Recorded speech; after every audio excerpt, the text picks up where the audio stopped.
You remember the small sparks, the ones you carried quietly, tucked into notebooks, whispered to empty walls, or drew in margins of homework. The dreams that were never spoken aloud, because the world felt too big, too loud, or too busy to notice. Maybe someone laughed when you imagined yourself differently, or maybe no one looked at you at all. That hollow nod you received instead of encouragement, that pause before anyone responded, it left its mark. Can you feel it still? That wasn't failure. That was survival. You learned to fold your wings so the world could move undisturbed. You learned that keeping dreams private was safer.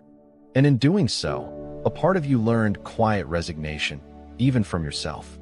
That child who hoped, who imagined, who longed, carried those abandoned dreams forward, tucked inside your adult chest like secret letters never sent. Notice how these small, forgotten sparks echo now.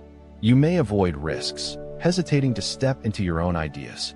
You may settle for safe choices, smoothing edges to match expectation.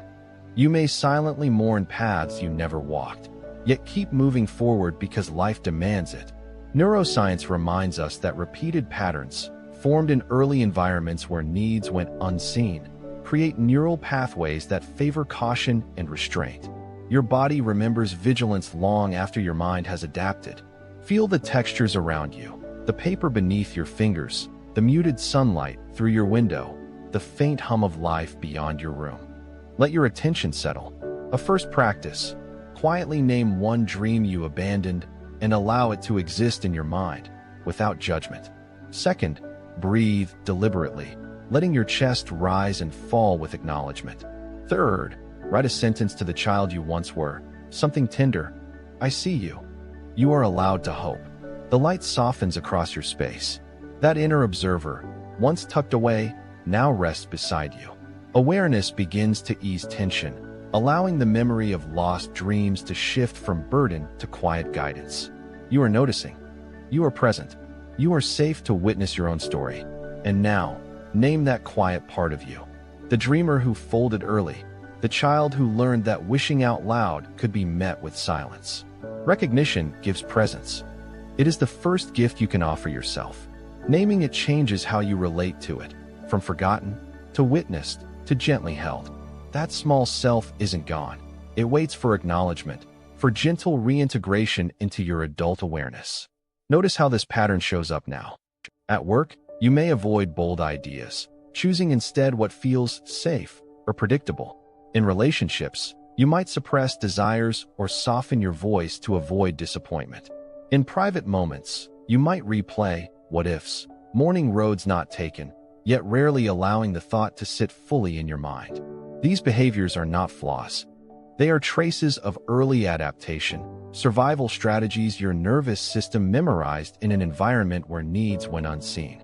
Attachment psychology shows that children whose hopes were overlooked often internalize restraint, building vigilance and self-editing into daily life. If this is you, you know the tension of longing mingled with restraint. Nights replay unfinished projects, unread journals, or silent wishes. That quiet ache is memory.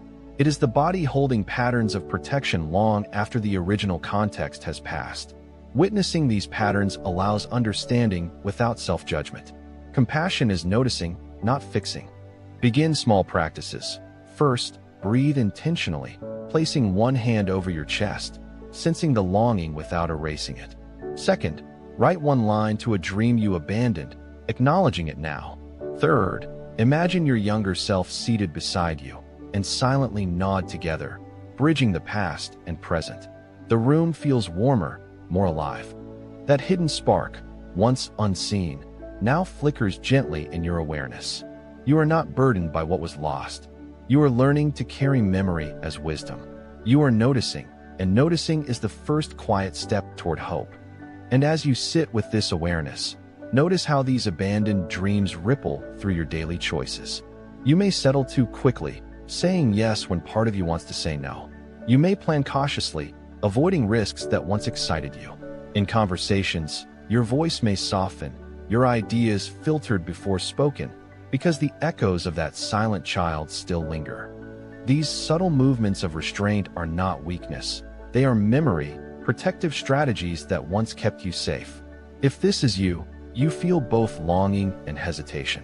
You see paths you never walked, feel the small ache of deferred wishes, and occasionally catch yourself wondering, what if I had tried?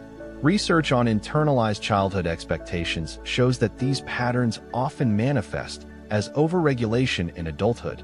Careful planning, self-editing, and cautious expression are all ways the nervous system tries to avoid disappointment.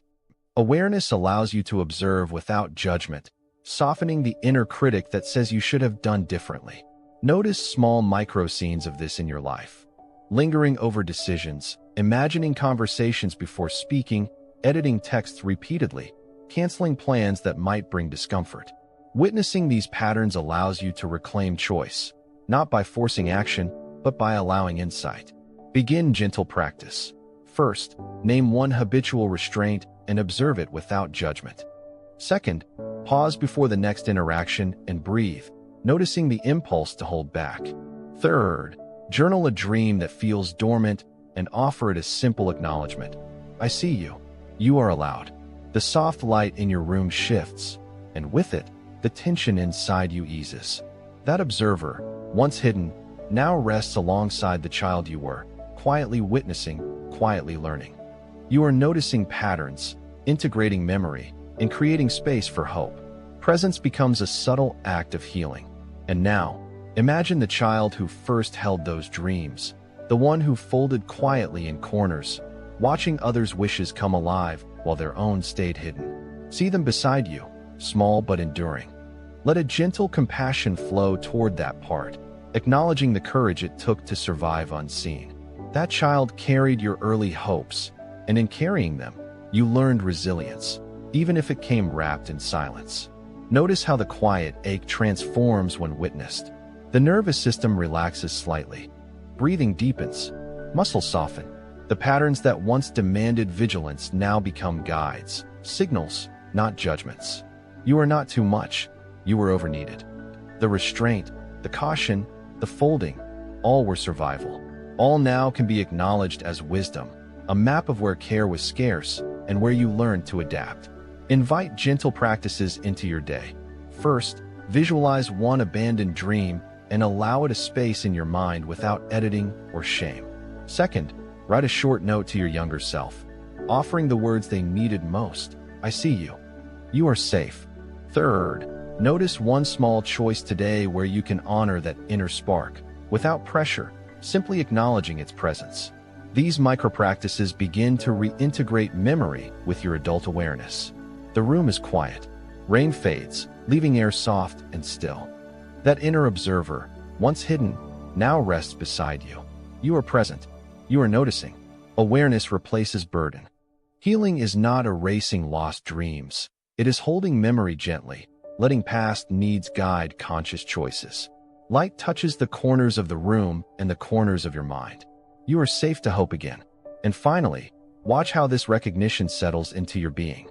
That child, once unseen, now breathes quietly beside you, no longer folded or hidden.